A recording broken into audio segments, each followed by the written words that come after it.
Last year, I transferred a deposit for a house, so I needed to go in because it was a large sum. And I was seen very quickly, just down the road here actually, in the NatWest. And then another time maybe was to deposit a large sum of cash.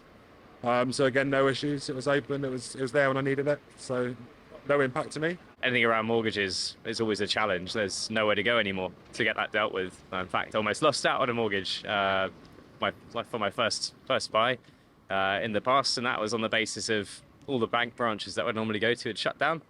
Hadn't realised it, and they were all closed down, so there was nowhere to go. And the one I would go to, happened to be closed that day as well.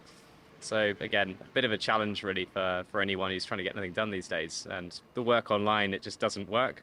The online banking setup, it's just not quite sufficient enough to do what you need to do yet.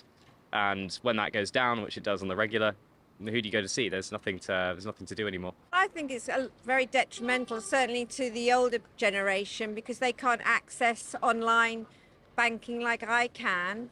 And obviously the level of customer service isn't what it used to be. You can't go into a branch anymore and speak to somebody, and trying to get through on their phone lines is always a nightmare, and often it's offshore and you can't get through. And the banks have lost it as far as customer contact is concerned.